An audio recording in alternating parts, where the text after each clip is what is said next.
नमस्कार, आप देख रहे हैं कैपिटल टीवी की स्पेशल स्टोरी। मैं हूं परवीन शेख। पाकिस्तान के गैरकानूनी और जबरन कब्जे वाले कश्मीर यानी पीओके में हालात काफी बिगड़ते नजर आ रहे हैं। पीओके में इस हफ्ते शुरू हुए विरोध प्रदर्शनों में भीषण हिंसा देखने को मिली। पाक आर्मी इस विरोध को दबाने के लिए किसी भी हद तक जाती हुई नजर आ रही है। अंधाधुंध फायरिंग में अब तक सैकड़ों लोगों की जान जा चुकी है। आर्मी और सुरक्षा बलों ने प्रदर्शनकारियों पर भी गोली चलाई है, जिससे सैकड़ों की संख्या में लोग घायल भी हुए। भीड़ की तरफ से भी सुरक्षा बलों पर हमले किए गए।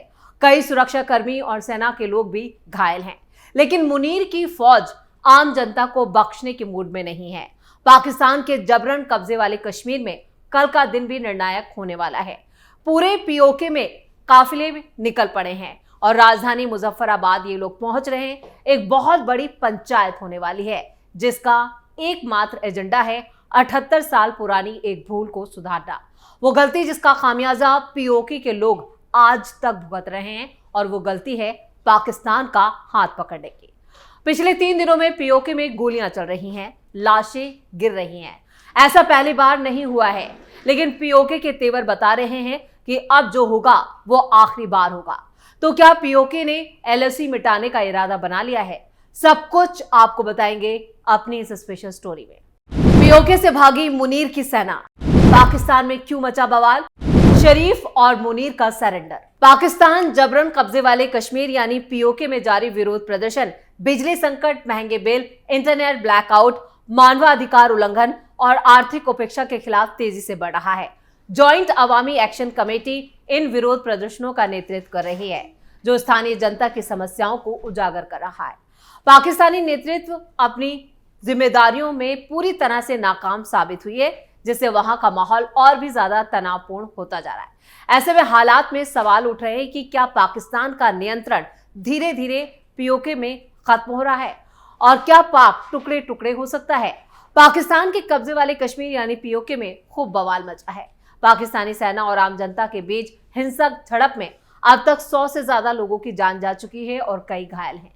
पीओके के लोग पाकिस्तानी सेना और सरकार के खिलाफ विद्रोह और तेज कर चुके हैं, जिसके बाद पाकिस्तान सरकार के सामने पीओके को बचाना बड़ी चुनौती बन चुका है। पीओके के कई नेता भारत से मदद की बात भी कर चुके हैं, जिसके बाद सोशल मीडिया पर पीओके वापस लेने की मांग भी तेज हो चुकी है। ऐसे में हम आपको आज ये बताएंगे कि पाकिस्तान के कब्जे वाली कश्मीर की सीमा भारत में कहां से लगती है और कश्मीर से पीओके की कुल कितनी दूरी है, और अगर पीओके भारतीय सेना जाती है तो उसे कितना वक्त लगेगा। कश्मीर से कितनी दूर है पीओके? सबसे पहले ये जान लेते हैं कि आखिर पीओके कैसे बना और पाकिस्तान ने कैसे भारत की जमीन पर कब्जा कर लिया। दरअसल ये मामला तब का है जब भारत में रियासतें हुआ करती थी। जम्मू कश्मीर रियासत में राजा हरि सिंह का शासन था, जिन्होंने ना तो पाकिस्तान में शामिल होने का फैसला लिया और ना ही हिंदुस्तान में। इसी का फायदा पाकिस्तान ने उठाना चाहा और कश्मीर के कुछ हिस्से पर कब्जा कर लिया। 1947 में कई उग्रवादियों को उसने भेज दिया। हथियारबंद इन दुश्मनों का सामना राजा हरि सिंह की सेना नहीं कर पाई और आखिरकार भारत सरकार से मदद मांगनी पड़ी। भारत सरकार ने राजा हरि सिंह की मदद इस शर्त पर की कि बाद कहीं वो कश्मीर का विलय भारत में करेंगे, जिसके बाद भारतीय सेना ने कश्मीर में घुसे पाकिस्तानी घुसपैठियों को खदेड़ना शुरू कर दिया। हालांकि यूएन के हस्तक्षेप के बाद ये जंग रोकनी पड़ी और यथास्थिति बनाने पर फैसला हुआ। उस वक्त तक पीओके वाला हिस्सा पाकिस्तान के कब्जे में आ चुका था, इसलिए इसे पाकिस्तान ने हथिया लिया। नीलम नदी के किनारे तीतवाल गांव का इलाका भारतीय सीमा और पीओके को बांटता है।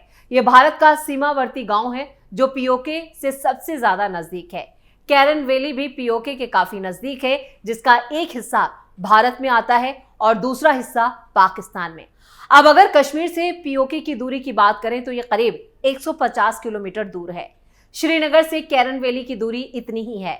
वहीं सीमावर्ती इलाकों से यह दूरी और भी ज्यादा कम है, यानी जरूरत पड़ने पर भारतीय सेना 4 से 7 घंटों में पीओके के अंदर पहुंच सकती है। भारत का स्टैंड हमेशा से ही पीओके के लोगों के समर्थन में रहा है। भारत हर मंच से ये कहता आया है कि पाकिस्तान को उसके कब्जे वाला कश्मीर छोड़ देना चाहिए और उस पर बात नहीं करनी चाहिए। यानी पीओके हमेशा से ही भारत का हिस्सा था, है और रहेगा। ये बात भारतीय नेता कई मंचों से कह चुके हैं और जिस तरह से अब पीओके में हालात बने हैं वो इस तरफ इशारा कर रहे हैं कि अब पीओके पर भारत का कब्जा होना चाहिए और इसको लेकर अब भारत को बड़े एक्शन की तैयारी कर लेनी चाहिए। और जिस तरह से भारतीय आर्मी चीफ के बयान आए हैं वो भी इसी तरफ इशारा कर रहे हैं। पीओके में कुल कितने हिंदू रहते हैं? भारत हमेशा से पीओके को अपना हिस्सा मानता है और फिलहाल ये पाकिस्तान के कब्जे में है। इस पूरे इलाके की आबादी करीब 45 लाख है, जिसमें मुस्लिम आबादी सबसे ज्यादा है। यहाँ पाकिस्तानी सेना की तरफ से लाए गए प्रतिबंधित रहते हैं लोग और उन पर अत्याचार भी होता है। यही वजह है कि हर बार पीओके के लोग पाकिस्तान का विरोध करते हैं।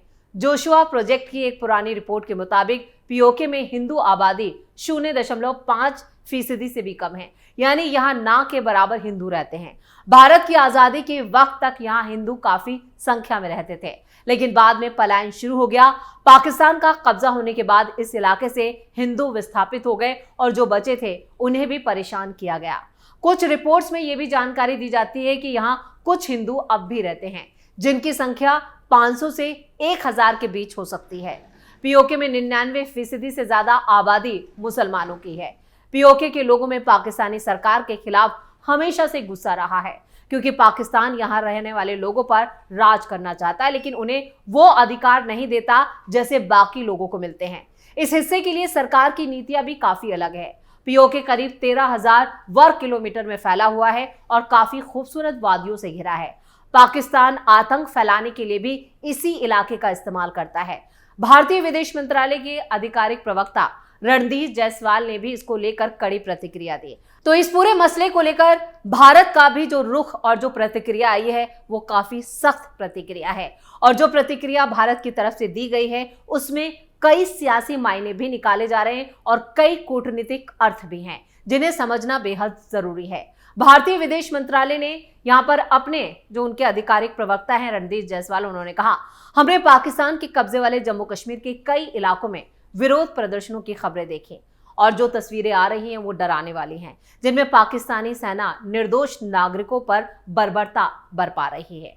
हमारा मानना है कि यह पाकिस्तान के दमनकारी रवैये और इन इलाकों से संसाधनों की व्यवस्थित लूट का स्वाभाविक नतीजा है, जो उसके जबरन और अवैध कब्जे में है।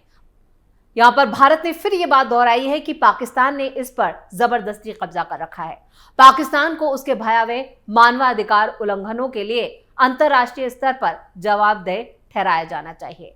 आपको बता दें कि पिछले दिन भारतीय सेना प्रमुख जनरल उपेंद्र द्विवेदी ने पाकिस्तान को कड़ा संदेश देते हुए कहा था कि अगली बार हम संयम नहीं दिखाएंगे। पाकिस्तान को तय करना होगा कि वो भूगोलिक मानचित्र पर बने रहना चाहता है या नहीं।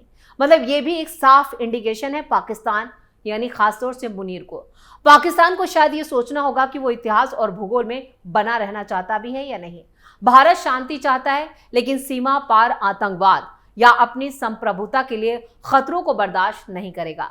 साथ ही उन्होंने अपने जवानों को पूरी तरह से तैयार रहने के लिए कह दिया। इसके अलावा एयरफोर्स चीफ ने भी बता दिया कि ऑपरेशन सिंदूर के दौरान पाकिस्तान के कितने फाइटर जेट भारत ने मार गिराए थे। साथ ही उन्होंने भी पाकिस्तान को चेतावनी दी, जिसके बाद कई तरह के सवाल खड़े हो रहे हैं। क्या भारत पीओके में कुछ बड़ा करने जा रहा है? यानी आर्मी चीफ, एयर चीफ के जो बयान आए उससे साफ हो जाता है कि अब भारत ने पीओके को लेकर एक बड़ी तैयारी कर ली है और ये बड़ी तैयारी जो है इससे पाकिस्तान के अंदर यानी पाकिस्तान में सियासी हलकों में इसको लेकर एक हलचल हड़कंप मचा हुआ है। प्रधानमंत्री शरीफ की अगर बात की जाए तो वो खुद पीओके को लेकर काफी चिंता में हैं। उन्होंने सरेंडर करने तक की बात की है, यानी जो विरोध प्रदर्शन हो रहा है और जो संगठन इसका नेतृत्व कर रहा है उसके साथ बातचीत के लिए आगे बढ़ने को कहा है। कई राजनीतिक बयान भी सामने आए हैं पाकिस्तान की तरफ से, यानी वो अब पीओके में जो संगठन है उसके साथ समझौता करने तक के लिए तैयार हैं। यानी 14 बिंदु बनाए गए हैं। इन 14 बिंदुओं के तहत अगर पाकिस्तान के जो विरोध प्रदर्शन जो संगठन कर रहा है, जिसके नेतृत्व में हो रहा है, अगर वो इसके लिए राजी हो जाते हैं तो मामला अपने आप शांत होगा। लेकिन फिलहाल पीओके के हालात इस तरफ इशारा नहीं कर रहे। यानी हालात इस बात की गवाही दे रहे हैं कि अब भारत को ये एक तरह से मौका है, एक सुनहरा मौका है कि वो अब अपने कश्मीर का, ये हमारा कश्मीर है और इस कश्मीर पर हमेशा से ही हमारा कब्जा होना चाहिए था, जो अब तक पाकिस्तान के जबरन कब्जे वाला इलाका कहलाता है। ये पाकिस्तान का हक नहीं है, ये भारत का हक है और वो भारत के हक पर उसने चोरी की है और इस पर जमा बैठा है। अब मौका आ गया है कि इसको छीन लिया जाए। यानी अब भारत की तरफ से अभी तो सिर्फ कूटनीतिक दबाव बनाया जा रहा है, कूटनीतिक चालें चली जा रही हैं और अपने बयानों से दबाव बनाने की कोशिश की जा रही है कि पाकिस्तान खुद अपनी मर्जी से ये हिस्सा भारत को दे दे और इस कब्जे से इसे पूरी तरह से मुक्त कर दे, क्योंकि वहां के लोग भी अब भारत के साथ मिलना चाहते हैं। वो लगातार सोशल मीडिया पर ये ट्रेंड भी कर रहा है कि अब पीओके की बारी है और पीओके को अब भारत में पूरी तरह से भारत के कब्जे में आ जाना चाहिए, नहीं इस पर भारत का नियंत्रण होना चाहिए। पीओके में फिलहाल जो हालात बने हुए हैं उस पर भारत की पैनी नजर है। भारत हर घटनाक्रम पर कूटनीतिक दबाव भी बनाने की कोशिश कर रहा है, यानी पीओके पर जल्द भारत का कब्जा हो सकता है, इससे इनकार भी नहीं किया जा सकता। तो स्पेशल स्टोरी में इतना ही। वीडियो कैसा लगा कमेंट करके अपनी राय जरूर दें। वीडियो को लाइक करें, शेयर करें और कैपिटल टीवी को सब्सक्राइब जरूर करें। धन्यवाद।